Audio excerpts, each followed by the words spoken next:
measures of variability.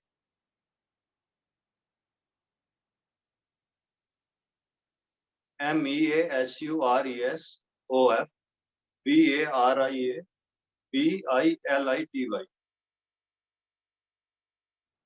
लिख लिया। देखो, सभी की योग्यता व बुद्धि एक समान नहीं होते।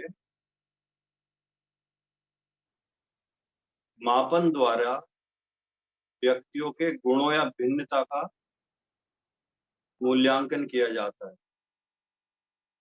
जो अभी आपने मापन पढ़े ना 4, तो मापन द्वारा व्यक्तियों के गुणों या भिन्नता का मूल्यांकन किया जाता है। यह मूल्यांकन विचलन के माप द्वारा किया जाता है।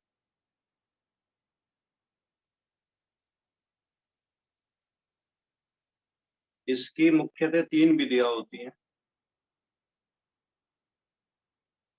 प्रसार विचलन यानी रैंक, ब्रैकेट में इसको कैपिटल R से लिखते हैं। प्रसार विचलन, इसको क्या बोलते हैं? रैंक। नंबर 2 होती है चतुर्थांश विचलन, quarterly deviation, QUARTILE deviation, DEVIATATION। Number 3 होती है मानक या प्रमाणिक विचलन, स्टैंडर्ड डेविएशन, STANDARD DEVIATION। अब नंबर 1 क्या है जो आपके सिलेबस में दिया है? प्रसार विचलन। ये क्या है? ये भी न्यूमेरिकल आएगा, इसलिए थोड़ा डेटा ले लो।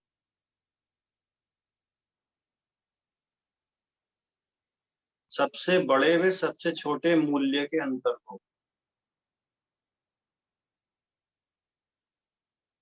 उसका विस्तार या प्रसार या रेंज कहते हैं। अधिकतम अंक या मान तथा न्यूनतम अंक या मान के अंतर को प्रसार कहते हैं। इसे R से लिखते हैं। इसका क्या सूत्र है? R इक्वल टू, सब कैपिटल है, R equal to L minus S।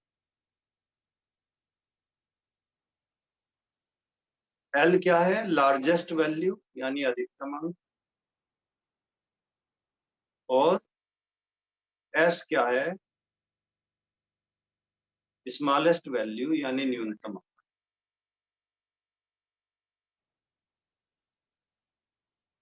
अब सवाल क्या आएगा? मैं कुछ नंबर बोल देता हूं, लिखो। निम्नलिखित प्राप्तांकों का प्रसार ज्ञात कीजिए। ये सवाल आएगा 3 अंकों का। 21, 35, 38, 26, 27, 28, 30, 32, 24, 19, 22, 30।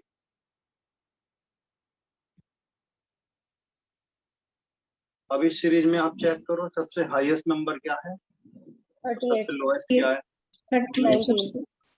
प्रसार इज 19। 38 और 19 होगा ना। तो फॉर्मूला लगाओ, R equal to L minus S। 19 आएगा ना। हाईएस्ट है 38, लोएस्ट 19। हाँ, तो आपका R क्या हुआ? 19 हो गया। 19। अब ये इसमें ही ऐड कर देगा एक सवाल को। ये तो हो गया आपका प्रसार। अब कहेगा प्रसार गुणांक ज्ञात कीजिए। तो उसका क्या फॉर्मूला होता है? सेम सवाल में फॉर्मूला लगाना है, L माइनस S, उसको भाग करना है किस फॉर्मूले से? L plus S। L minus S divide by L plus S, तब ये आपका निकल आएगा। अब है आपका नंबर 2 जो उसमें दिया है, चतुर्थांश विचलन।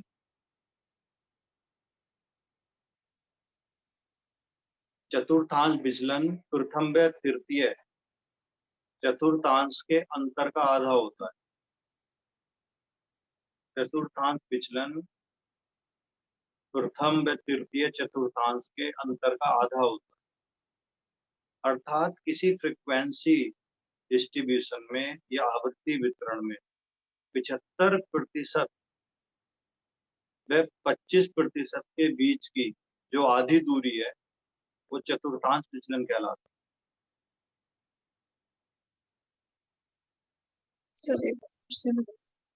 दोबारा बोल दूं? यस सर, फिर से पसंद है। हाँ? यस सर, फिर से रिपीट कर दीजिए, एक बार बता दीजिए। देखिए, चतुर्थांश विचलन प्रथम व तृतीय चतुर्थांश के अंतर का आधा होता है। अर्थात किसी आवृत्ति वितरण या फ्रीक्वेंसी डिस्ट्रीब्यूशन में 75% व 25% के बीच की आधी दूरी होती है, वह चतुर्थांश विचलन कहलाता है। 25% को Q1 लिखते हैं कैपिटल में, और 75% को Q3 लिखते हैं कैपिटल में।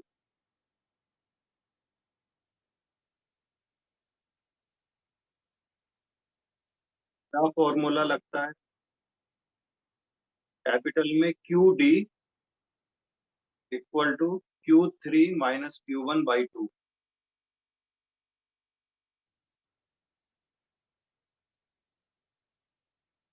ये है आपका डायरेक्ट सीरीज। और कॉन्टिन्यूस का क्या लगेगा? कॉन्टिन्यूस ही पूछता है, डायरेक्ट नहीं पूछेगा। कॉन्टिन्यूस थोड़ी टफ है तो वही पूछता है। QD equal to Q3 minus Q1 divide by Q3 plus Q1। मैंने ये पूरी टेक्निक दे रखी है, कैसे निकलेगा एक बार आप समझ के देखना। एरो भी लगा रखे हैं तो आपको इक्वली ये जो पीछे आपने सारी टेक्निक पढ़ी ना, इसी में यूज हो जाएंगी सब जो आपने सीखी है, तो इसलिए कठिन नहीं होगा। अब है मानक विचलन। किन्हीं दिए हुए प्राप्तांकों के मध्य किन्हीं दिए हुए प्राप्तांकों के मध्यमान से प्राप्तांकों के विचलनों के वर्गों में मध्यमान का वर्गमूल ही प्रमाणिक विचलन है। दिए हुए प्राप्तांकों के मध्यमान से प्राप्तांकों के विचलनों के वर्गों में मध्यमान का वर्गमूल ही प्रमाणिक विचलन है।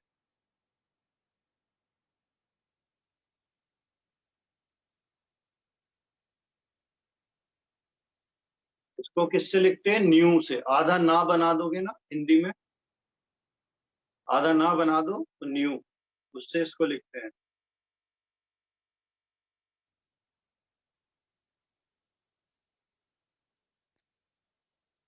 नेक्स्ट टॉपिक क्या है?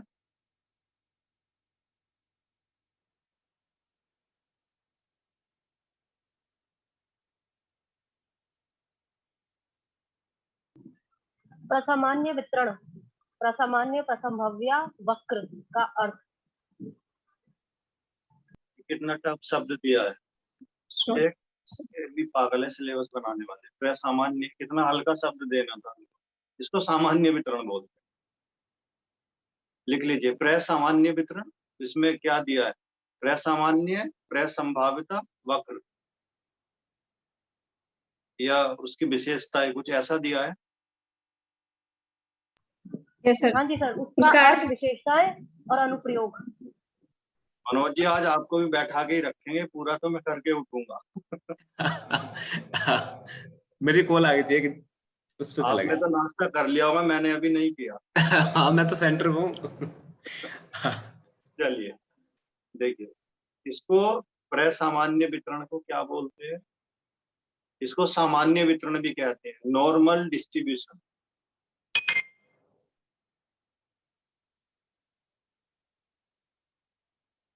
अब लिख लीजिए इसको, सामान्य वक्र भी कहते हैं इसको। तो बिल्कुल सिलेबस बनाने वाले को आइडिया नहीं।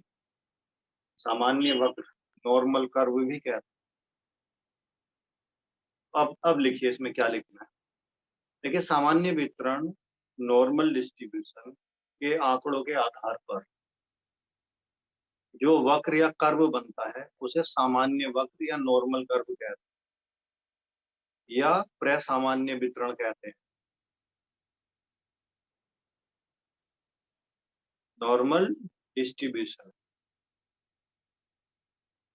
सामान्य वितरण वह वितरण होता है जिसमें बहुत सारे केसेज किसी स्केल या मापनी के बीच में आते हैं। अगर न्यूमेरिकल ना हो तो ये थ्योरेटिकल क्वेश्चन है, इसको अटेम्प्ट कर लेना, क्योंकि इस यूनिट में से दो ही पूछेगा, एक न्यूमेरिकल एक थ्योरी। तो ये थ्योरी का क्वेश्चन है। लिख लिया, स्केल बीच में आते।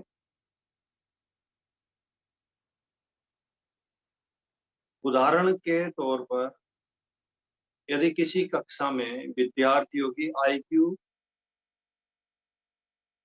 चेक करनी हो या निकाली जाए, तो बहुत उम्मीद है कि ज्यादा विद्यार्थियों की आईक्यू 100 से 110 के बीच आए, और बहुत कम चांस है कि उनकी आईक्यू 70 टू 80 के बीच में आए। इस तरह जब हम वितरण डिस्ट्रीब्यूट करेंगे तो इस तरह के वितरण को सामान्य वितरण कहेंगे, नॉर्मल डिस्ट्रीब्यूशन। और इस डिस्ट्रीब्यूशन से जो कर्व बनेगा, जो वक्र बनेगा, उसको हम सामान्य वक्र या प्रसंभाविता वर्ग कहेंगे, वक्र कहेंगे।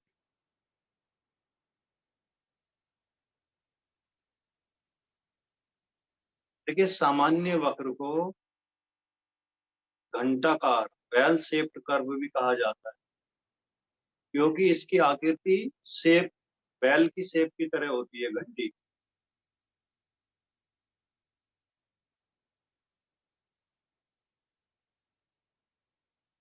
आपने पहाड़ देखे ना, ऐसे ऊपर गए फिर नीचे आ गए। तो ये जो कर्व बन रहा है ना, इसकी इमेज बना देना उधर एग्जाम में।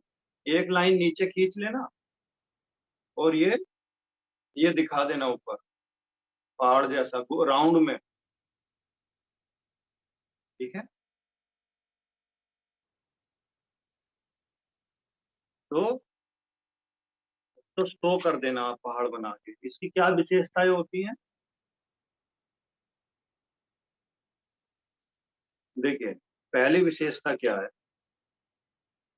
सामान्य वक्र सममित होता है। सममित को क्या बोलते हैं, सिमेट्रिकल।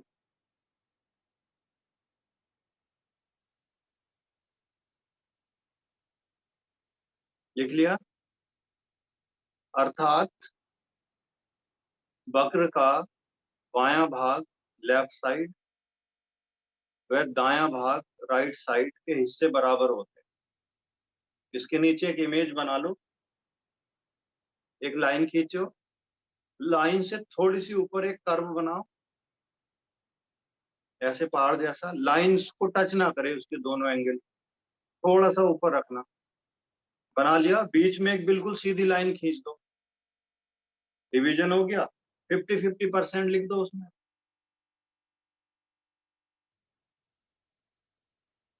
ठीक है। नंबर दूसरी विशेषता क्या होती है, सामान्य वक्र एक बहुलिकी, बहुलिकी को क्या बोलते हैं, यूनिमोडल, UNIMODAL, यूनिमोडल होता है। अर्थात मीन मीडियन मोड ठीक बीचों बीच एक ही बिंदु पर केंद्रित होते हैं।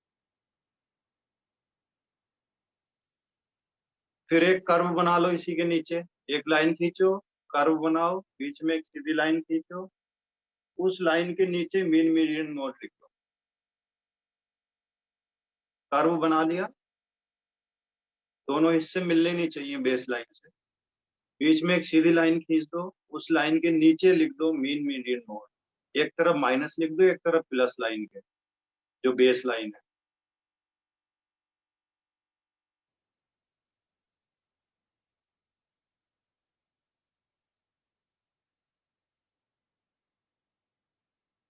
नंबर थर्ड क्या विशेषता होती है? सामान्य वक्र अंतःस्पर्शी,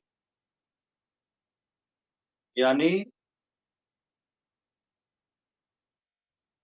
एस्मीटोटिक, अंतःस्पर्शी, ASYMPTOTIC,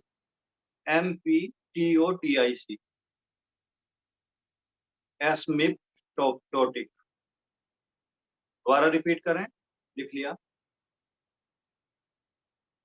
सामान्य वक्र अंतःस्पर्शी होता है।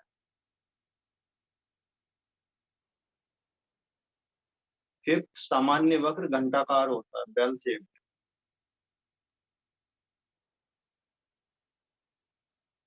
उपयोग, क्या उपयोग है?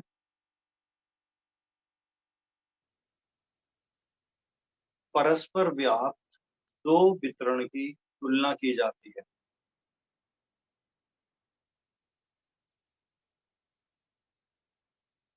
परीक्षा प्रश्नों, समस्याओं एवं परीक्षणों की कठिनाई का निर्धारण किया जाता है। परीक्षा प्रश्नों, समस्या, परीक्षणों की कठिनाई का निर्धारण किया जाता है।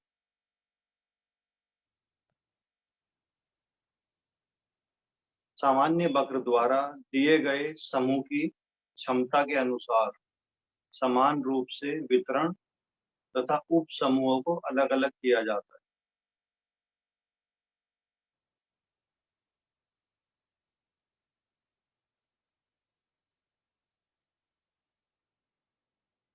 नेक्स्ट, इससे किसी वितरण में प्राप्तांकों की प्रतिशत सीमाओं को निकाला जाता है।